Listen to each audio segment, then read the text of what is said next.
Welcome back to our next AI Zone talk. Right now we're going to talk about how AI is helping to transform manufacturing. There's a lot of conversation, particularly in this industry, about AI for content generation. But AI is a powerful tool for manufacturing, and it's not new to manufacturing either. We've been using AI in manufacturing for a number of years to improve manufacturing outcomes. So that's what we're going to talk about now. But the thing I like to lead with when I'm talking about AI is that the AI that we're talking about right now is actually more machine learning than artificial intelligence. AI systems are not sentient yet, and that's what AI really means. But what we have is really, really fast, high quality machine learning. So what is machine learning? Machine learning is when you take a computer and you feed it massive amounts of data, and it can crunch through that data very, very quickly, looking for patterns and outcomes that you've asked it to look for. It can model data on the fly.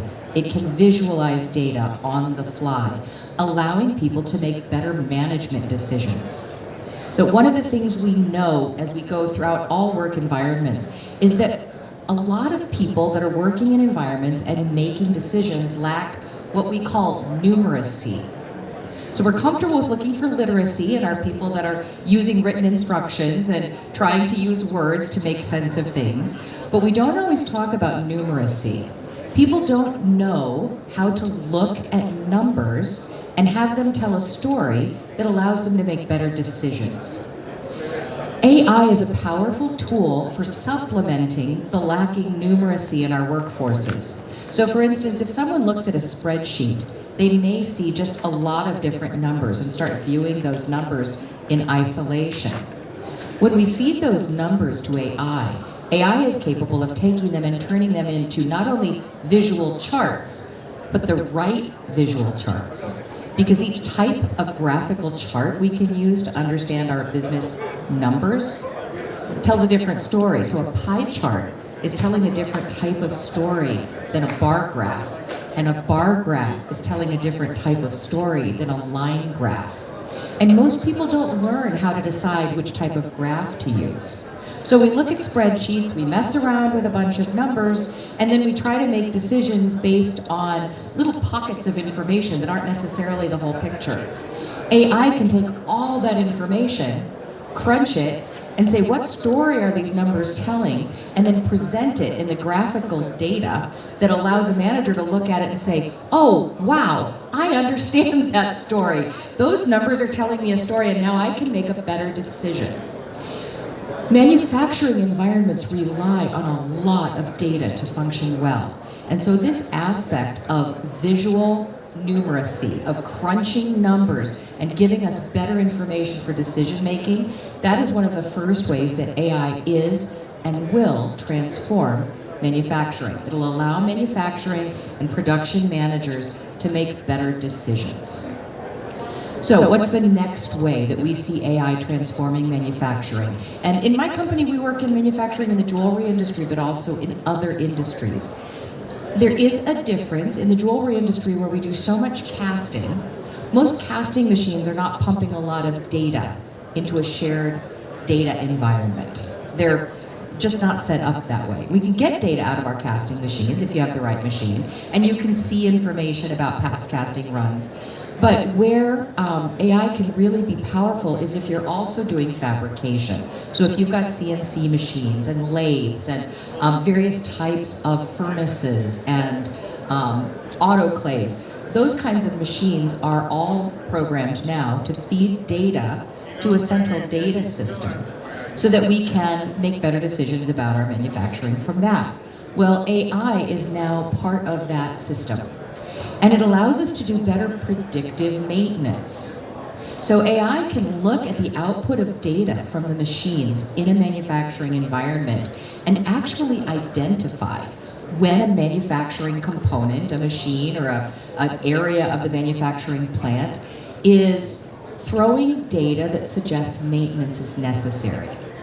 So we all should have predictive, or we all should have preventive maintenance schedules going in our manufacturing plants, and we should be doing that maintenance on a regular basis. Some machines should be maintained monthly, some should be maintained quarterly, some are just annually. I just was at a plant the other day, and the first thing I wanted to know was how often do you have your XRF machine recalibrated? So everybody knows about doing their preventive scheduled maintenance, but AI can read the data and tell us when we should do maintenance before the normal preventive maintenance schedule.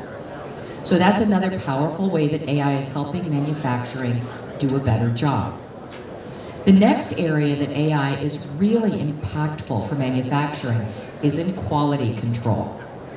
So if you think about the data that you can feed and use in our generative AI right now, Greg has been talking a lot about using AI for design and the geometry, so AI can recognize what a design should look like. We know that certain products should have certain weights. We know that products should have certain caratages, or pick a thing that we look at for our quality control. We can use colorimeters to make sure that the stone matching is good, because not everybody sees stone color equally. So take all of the pieces of equipment that we put in a manufacturing plant, and then all of the quality control that we do at the end of the line. AI can actually much more consistently and accurately identify when a product is not meeting the quality standard. So running products through a little conveyor belt where they're viewed, photographed, weighed, shot with a colorimeter, AI looks at it and says yes or no. Those are some ways that AI can really help the jewelry industry. I've sat and done quality control for days on end in some of our larger manufacturing plants. It is neck-breaking work. You're looping all day. You're looking very, very closely at the jewelry. And I was conscious for myself, no matter how concerned I was about doing a good job, that your attention slips. And so then who pays for that quality control slip? The customer. So AI is a great tool for quality management. So I want to make sure I remember all the things I wanted to talk about. Oh, the next area where AI is really powerful is supply chain optimization. So most manufacturers are dealing with anywhere from 10, in the jewelry industry, about 10 to 30 suppliers for most manufacturers. Now you may have more suppliers on your supplier list, but that's your core. And if you manufacture, you know the pain of being ready to do a production run. Your customer is waiting for a certain product, or your stores are waiting for a certain product, and one of your raw materials isn't there. AI is really good at analyzing the data from your supply chain, looking for signals from your suppliers, because you can actually hook your systems to your suppliers' systems and see what's going on with your orders, and alerting you when your supply chain is not going to meet your expectations. And then that allows you to do a variety of things. First of all, customers never like an order delivered late, but they sure appreciate it if they know ahead of time that it's going to be late. So it allows you to be proactive in your customer communications. The other thing that supply chain optimization through AI allows you to do is to not let your plant go quiet. So if you've got your production scheduled for a certain type of production run on Monday, Tuesday, Wednesday of next week, and your AI analysis tells you you are not going to have one of the raw components you need for that production by Monday of next week, you can shift your production schedule. If you're doing casting, that's really important, because you have to get those trees made. You don't want those trees sitting around for longer than they have to.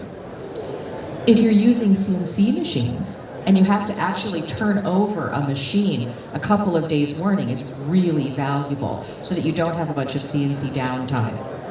So this aspect of supply chain optimization using AI allows us to run our plants more efficiently and make better decisions with sometimes the bad choices that we have to work with. All right, what else is on my list of things I wanted to talk to you about? One of the ways that we're seeing AI change manufacturing, but not so much in the jewelry industry yet, is with autonomous robots. So if you've ever been involved in programming a robot to do a particular task in a manufacturing process, you know that you can only train it to do one thing very, very carefully. It can pick up one size of lid. It can move the arm so many centimeters. It will use so much pressure. So the robot that we've been able to use prior to AI, they can do one thing and do it pretty well. And there has to be a human around to supplement what all the other things are that robot can't do. So before AI, what we asked our robots to do was the really high volume, predictable stuff. And then the humans around them did all the grunt work. With AI, the robots are actually able to anticipate things about the environment.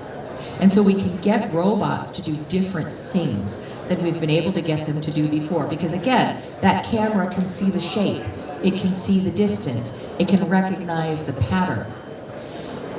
We actually are thinking that this is going to be not, the impact on employment is what I wanted to talk about here. So what's the impact on employment of having these autonomous robots? Well, we still need humans in those manufacturing environments working with the robots. But we see a flip happening. And I'm very conscious of labor offsets because I don't like to see people put out of jobs. So that's one thing that I'm constantly thinking about is what happens to people when robots are doing the work? And I've come at this aspect of AI rather skeptically as a result. But I'm also very conscious of what is the quality of people's work. So for instance, I know what it's like to sit there and do quality control for 8 hours a day. I've only ever had to do it for 2 days in a row. That is hard work. It's not gratifying work after a while because it hurts your body. It hurts your eyes. People start worrying they won't be able to do that work forever. So the same thing is true in manufacturing. A lot of the work that people are doing in manufacturing, and again, this is mostly outside the jewelry industry, but it's good for us to know and think about. They're doing hard, drudgery type work next to a robot that's doing repetitive work. We're starting to see a flip using AI, where the robots will actually do the repetitive, drudgery type work, and the humans are actually doing the thinking work. Is this robot adjusting properly? Do I need to feed this robot with a different prompt? Do I need to encourage the robot in a different way?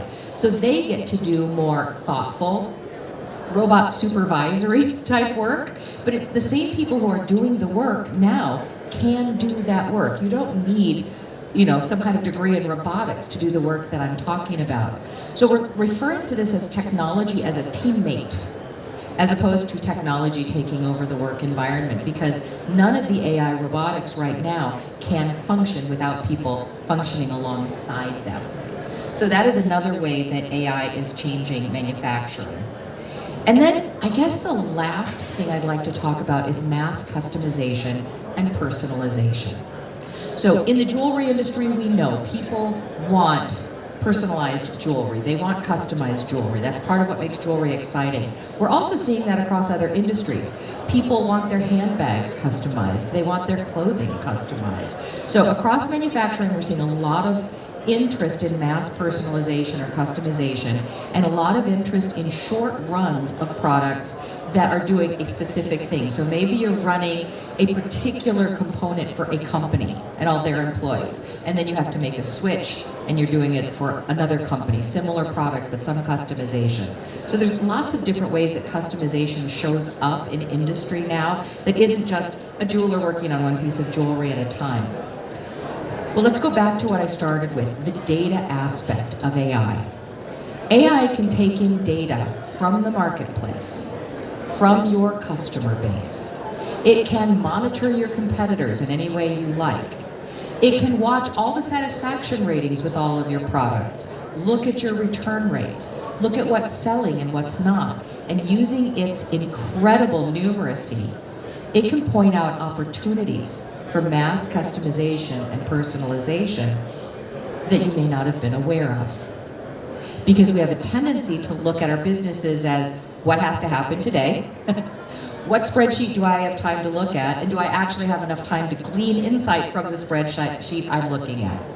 So using AI, manufacturers can actually tap into unmet needs or emerging needs that as humans we just don't see as quickly. And we can take a little bit of the luck out of guessing whether people want something or guessing if people will be interested in something. So those are ways that AI is changing and will be changing manufacturing. And it does require that we look to put more technology into our manufacturing environments so we can get the data out of that technology to assist us with decision making. But I think this is a very exciting aspect of machine learning and AI, and I don't think all the focus should just be on creating pictures and words, though we love that aspect of it too. So any questions or anything you thought I was going to cover in that short talk that I didn't? All right. Well, we do have some computers set up here with some software that you can play on if you'd like to check out some AI tools, or if you have any questions for us, we're happy to answer them and show you stuff. All right, thanks everyone.